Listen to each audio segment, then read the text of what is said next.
Assalamualaikum warahmatullahi wabarakatuh. Teman-teman, video ini adalah video bedah atau review toko yang ke-73. Jadi saya ngebedah sama nge-review toko, kadang bisnis ya, apapun lah. Yang intinya sebenarnya ini studi kasus buat saya dan saya upload juga di YouTube ini. Jadi sambil menyelam minum air, insya Allah studi kasus ini setiap Senin jam 19.30. Mudah-mudahan ada manfaatnya. Jadi kita studi kasus. Yang mau dibedah tokonya bisa cek di ganirozaki.com ya, bisa di sini. Nah, di sini itu cek aja ada Google Formnya untuk dibedah yang gratis, yang bayar juga ada. Kalau yang bayar itu lumayan agak mahal, teman-teman. Yang bayar lumayan agak mahal. Sebentar. Maaf salah ternyata teman-teman, ini bukan ke-73 tapi ke-74 ya. Sudah 74 pekan, 74 Senin saya upload segmen ini, yaitu segmen studi kasus. Dan sekali lagi buat yang mau dibedah tokonya cek aja di ganirozaki.com. Di sini cek aja, di situ ada Google Formnya, yang isi aja dulu, tapi saya nggak janji bisa kapan. Yang berbayar juga ada, aku itu dibedah dari sisi seller center, dari macam-macamnya, yang mudah-mudahan bisa jadi obat buat tokonya teman-teman. Dan di video ini saya bukan mau bedah toko orang, tapi saya mau bedah namanya LPZ. LPZ itu namanya Lembang Park Zoo. Jadi buat yang daerah Bandung, mungkin daerah Jawa Barat mungkin tahu ya Lembang Park Zoo. Mungkin seperti Batu Jatim Park ya kalau yang di daerah Jawa Tengah, atau kalau di Bali apa sih? Ya intinya kebun binatang, tapi ya kebun binatangnya agak kekinian ya, bukan yang dikelola pemerintah. Namanya LPZ, Lembang Park Zoo. Jadi ini tempat wisata karena saya baru banget minggu lalu ke sana. Saya liburan dadakan ke sana dan alhamdulillah saya merasa cukup puas sih. Habis berapa ya? Tiket itu sekitar 80 ribuan seorang, makan mungkin ya total-total menurut saya dengan saya 5 orang, sekeluarga 5 orang cukup ekonomis lah. Ya saya cukup puas. Nah, sekarang saya mau bedah dari sisi bisnisnya, teman-teman. Mau saya komentari sih, lebih tepatnya komentari dari sisi bisnisnya. Yaitu bisnis wisata gini, ngeri ya.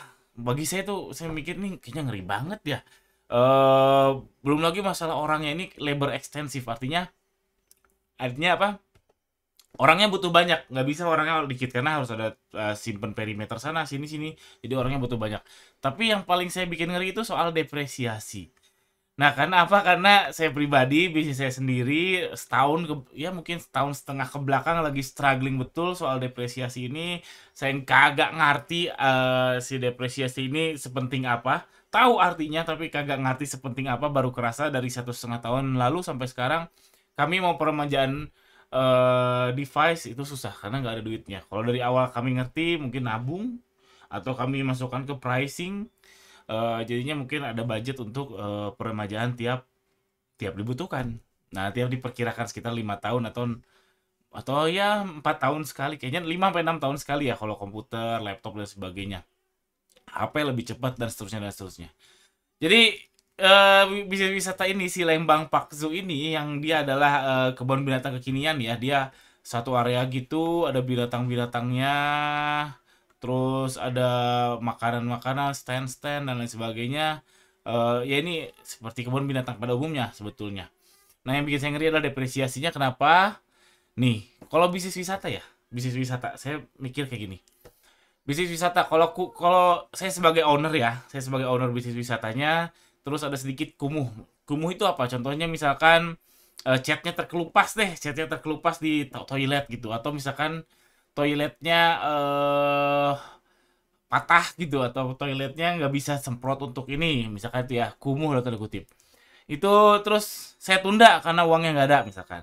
Pengunjung jadi malas, terus jadinya sepi, terus jadi nggak punya uang, kumuh lagi, nggak bisa lagi memperbaikinya.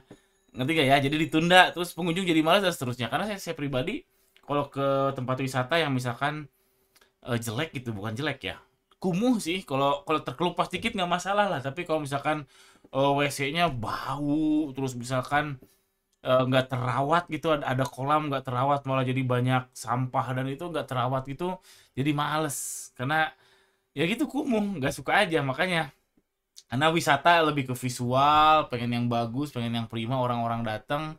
Makanya kalau mau bisnis wisata mungkin sekalinya kelihatan kumuh langsung renovasi, kumuh langsung peremajaan, nggak bisa ditunda. Kalau ditunda nanti akan jadi spiral down kayak gini. Jadi makin makin jelek, makin jelek, makin jelek, makin jelek. Pengunjungnya malas, ya pengunjung malas jadinya sepi. Kalau sepi jadi nggak punya uang. Kalau ada kumuh lagi jadi nggak bisa, nggak menunda lagi dan seterusnya spiral down, spiral down. Beda kalau yang kasus saya tadi. Sekarang saya menunda peremajaan komputer di kantor. Masih bisa jalan walaupun produktivitas mungkin berkurang jadi 80% misalkan. Tapi masih bisa ditunda. Lalu yang kedua yang saya gak habis fikri yang saya mikirnya mengerikan itu koleksi hewannya.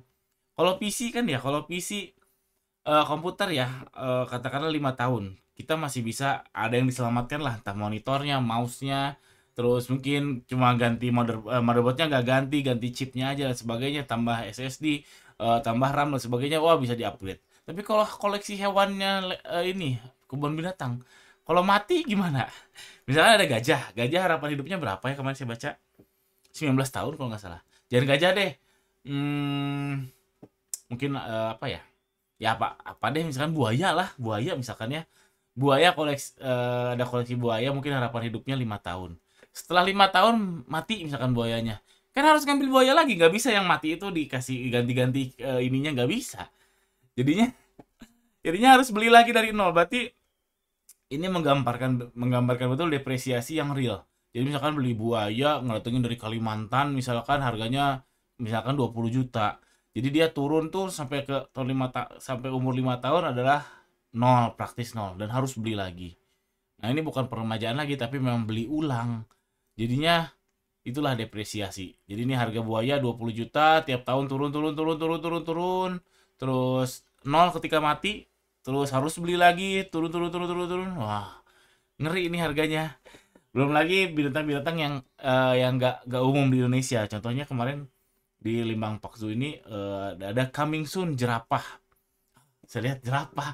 Transportnya gimana ya? Dia masukin ke truk gitu, terus lehernya diputar-putar. Mungkin cukup.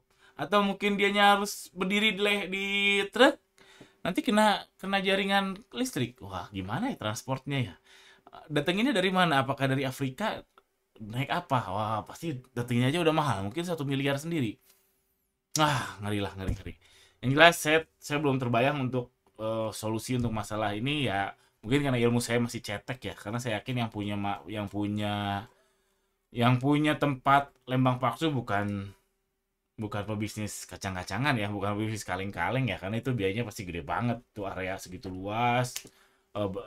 Batu Jatim Park juga saya belum pernah datang tapi pernah lihat YouTube-nya, cukup luas ya. Jadi gitulah, dari sisi bisnis saya ngeri, dari sisi customer kemarin saya datang ke Lembang Paksu saya cukup puas, alhamdulillah.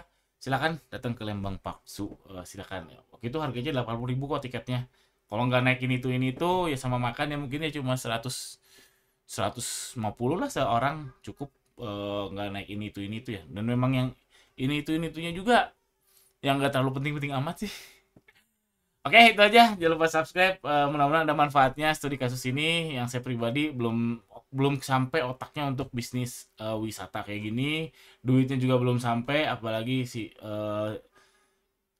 analisisnya aja ini belum nyampe karena depresiasi ini, apalagi duitnya. Sekian, jangan lupa subscribe. Assalamualaikum warahmatullahi wabarakatuh.